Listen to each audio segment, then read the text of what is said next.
गौतम बुद्ध की शिक्षाएं मानव जीवन के दुख, उसके कारण, उसके निरोध और मुक्ति के मार्ग पर आधारित एक ऐसी महान जीवन दृष्टि हैं जो न केवल आध्यात्मिक बल्कि नैतिक, सामाजिक और मानसिक स्तर पर भी मनुष्य का मार्गदर्शन करती हैं। गौतम बुद्ध का जन्म कपिलवस्तु के शाक्य कुल में लुम्बिनी वन में हुआ। उनका बचपन राजसी वैभव में बीता, किंतु जब उन्होंने पहली बार वृद्धावस्था, रोग, मृत्यु और सन्यासी को देखा तो उनके भीतर गहरा वैराग्य उत्पन्न हुआ और उन्होंने ये अनुभव किया कि संसार का सुख क्षणिक है। इसी अनुभूति के कारण उन्होंने युवावस्था में ही राजमहल, पत्नी यशोधरा और पुत्र राहुल का त्याग कर सत्य की खोज का मार्ग अपनाया। अनेक वर्षों की कठोर तपस्या के बाद उन्होंने ये जाना कि ना तो अत्यधिक भोग और ना ही अत्यधिक तप से सत्य की प्राप्ति होती है, बल्कि मध्यम मार्ग ही श्रेष्ठ है। यही मध्यम मार्ग आगे चलकर उनकी समस्त शिक्षाओं की आधारशिला बना। बोधगया में बोधि वृक्ष के नीचे ध्यान करते हुए उन्हें परम ज्ञान की प्राप्ति हुई और वे बुद्ध कहलाए। ज्ञान प्राप्ति के बाद उन्होंने सबसे पहले सारनाथ में पंचवर्गीय भिक्षुओं को उपदेश दिया, जिसे धर्मचक्र प्रवर्तन कहा जाता है। बुद्ध की शिक्षाओं का मूल 4 आर्य सत्य हैं, जिनमें प्रथम सत्य ये है कि जीवन दुखमय है, अर्थात जन्म, रोग, जरा, मृत्यु, प्रिय से वियोग और अप्रिय से संयोग सभी दुख हैं। द्वितीय सत्य ये है कि दुख का कारण तृष्णा है, जो भोग तृष्णा, भव तृष्णा और विभव तृष्णा के रूप में प्रकट होती है। तृतीय सत्य ये है कि दुख का निरोध संभव है और इच्छाओं के क्षय से निर्वाण की प्राप्ति हो सकती है। चतुर्थ सत्य ये है कि दुख निरोध का मार्ग अष्टांगिक मार्ग है, जिसमें सम्यक दृष्टि, सम्यक संकल्प, सम्यक वाणी, सम्यक कर्मांत, सम्यक आजीविका, सम्यक प्रयास, सम्यक स्मृति और सम्यक समाधि सम्मिलित हैं। बुद्ध ने सम्यक दृष्टि के माध्यम से यथार्थ को समझने की शिक्षा दी, ताकि मन अज्ञान और भ्रांति से मुक्त हो सके। सम्यक संकल्प में करुणा, त्याग और अहिंसा की भावना को विकसित करने पर बल दिया। सम्यक वाणी में सत्य, मधुर, हितकारी और समयानुकूल वचन बोलने की शिक्षा दी तथा झूठ, कटुवाणी, चुगली और व्यर्थ भाषण से दूर रहने को कहा। सम्यक कर्मांत में हत्या, चोरी और व्यभिचार से दूर रहकर शुद्ध आचरण अपनाने की बात कही। सम्यक आजीविका में ऐसे व्यवसाय और जीवन यापन का निर्देश दिया जिससे किसी भी जीव को हानि न पहुंचे। सम्यक प्रयास में बुरे विचारों को उत्पन्न न होने देना, उत्पन्न बुरे विचारों को त्यागना, अच्छे विचारों को उत्पन्न करना और उत्पन्न अच्छे विचारों को बनाए रखना शामिल है। सम्यक स्मृति के द्वारा शरीर, वेदना, चित्त और धर्मों के प्रति निरंतर जागरूक रहने की साधना सिखाई गई। सम्यक समाधि में ध्यान द्वारा चित्त की एकाग्रता और मानसिक शांति प्राप्त करने को कहा गया। बुद्ध की शिक्षाओं में अहिंसा सर्वोच्च मूल्य है, क्योंकि वे मानते थे कि हिंसा से कभी भी स्थायी शांति नहीं मिल सकती। उन्होंने कहा कि सभी प्राणी सुख चाहते हैं और दुख से बचना चाहते हैं, इसलिए किसी को पीड़ा देना स्वयं को पीड़ा देने के समान है। करुणा और मैत्री को उन्होंने मानवता का आधार बताया। बुद्ध ने अनित्यता का सिद्धांत दिया कि संसार की हर वस्तु परिवर्तनशील है और जो भी उत्पन्न हुआ है उसका नाश निश्चित है। इस सत्य को समझकर मनुष्य आसक्ति से मुक्त हो सकता है। उन्होंने अनात्मा का सिद्धांत भी दिया, जिसके अनुसार कोई स्थायी आत्मा नहीं है, बल्कि पंच स्कंधों अर्थात रूप, वेदना, संज्ञा, संस्कार और विज्ञान का समूह ही व्यक्ति कहलाता है। इस ज्ञान से अहंकार का नाश होता है और मुक्ति का मार्ग खुलता है।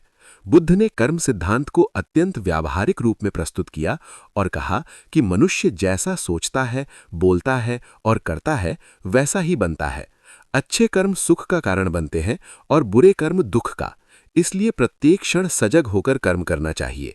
उन्होंने लोभ, मोह और अहंकार को दुख का मूल बताया और इनके त्याग को निर्वाण का मार्ग कहा। बुद्ध की शिक्षाओं में ध्यान का विशेष महत्व है, क्योंकि ध्यान से मन की चंचलता शांत होती है और व्यक्ति अपने भीतर झांक सकता है। विपश्यना ध्यान के माध्यम से उन्होंने यथार्थ का प्रत्यक्ष अनुभव करने की विधि सिखाई। बुद्ध ने जाति, वर्ग, वर्ण और लिंग के भेदभाव का विरोध किया और कहा कि मनुष्य जन्म से नहीं बल्कि कर्म से श्रेष्ठ या हीन बनता है। उन्होंने स्त्रियों को भी संघ में प्रवेश का अधिकार दिया, जो उस समय क्रांतिकारी विचार था। बुद्ध ने अंधविश्वास, कर्मकांड और बाहरी आडंबर का विरोध किया और विवेक, तर्क और अनुभव पर बल दिया।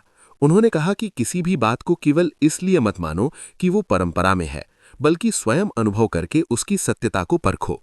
बुद्ध की शिक्षाएं गृहस्थ और सन्यासी दोनों के लिए समान रूप से उपयोगी हैं, क्योंकि उन्होंने संतुलित, नैतिक और जागरूक जीवन जीने का मार्ग दिखाया।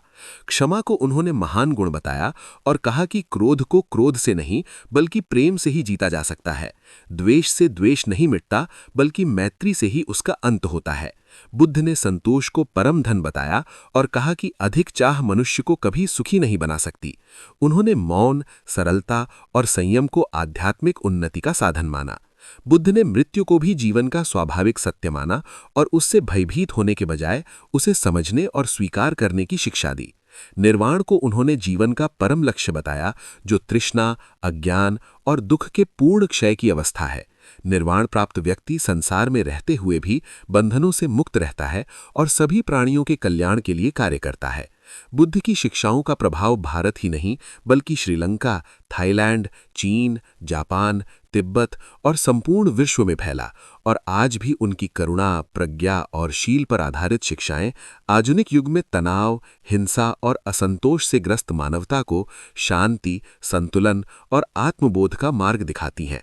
उनका संपूर्ण जीवन इस बात का प्रमाण है कि सही दृष्टि, सही आचरण और करुणामय हृदय से मनुष्य स्वयं को और पूरे समाज को रूपांतरित कर सकता है, और यही गौतम बुद्ध की शिक्षाओं का व्यापक, गहन और शाश्वत सार है। इसके आगे बुद्ध की शिक्षाओं का और भी विस्तार इस प्रकार समझा जा सकता है कि उन्होंने जीवन को संघर्ष नहीं बल्कि जागरूक साधना माना। उनका कहना था कि अज्ञान ही सबसे बड़ा अंधकार है और प्रज्ञा ही वास्तविक प्रकाश है। मनुष्य बाहरी संसार को जीतने में जीवन लगा देता है, किंतु स्वयं के मन को नहीं जीत पाता, जबकि जिसने मन को जीत लिया उसने समस्त संसार को जीत लिया। बुद्ध ने बार बार कहा कि मन चंचल, अस्थिर और भटकने वाला है, इसलिए उसे ध्यान, स्मृति और संयम से साधना आवश्यक है। उन्होंने इंद्रियों पर नियंत्रण को आत्मिक उन्नति की कुंजी बताया, क्योंकि इंद्रियों के अनियंत्रित सुख ही तृष्णा को जन्म देते हैं और वही तृष्णा दुख की जड़ है। बुद्ध ने कहा कि जो व्यक्ति वर्तमान क्षण में पूर्ण जागरूकता के साथ जीता है वही वास्तव में जीवित है, क्योंकि भूत का पश्चाताप और भविष्य की चिंता दोनों ही दुख को जन्म देते हैं। उन्होंने समय की नश्वरता को समझाकर ये बोध कराया कि प्रत्येक क्षण अनमोल है और उसका सदुपयोग धर्म, करुणा और आत्मबोध में होना चाहिए। बुद्ध की शिक्षाओं में मैत्री भावना का विशेष स्थान है, जिसमें व्यक्ति अपने शत्रु के प्रति भी कल्याण की कामना करता है। उन्होंने कहा कि शत्रु बाहर नहीं बल्कि भीतर के विकार ही वास्तविक शत्रु है। बुद्ध ने दुखी मनुष्य को सबसे पहले समझने और स्वीकार करने की बात कही, क्योंकि दबाया गया दुख और अधिक पीड़ा देता है। उन्होंने संयमित जीवन को स्वतंत्रता का मार्ग बताया, क्योंकि जो इच्छाओं का दास है वही वास्तव में बंधन में है।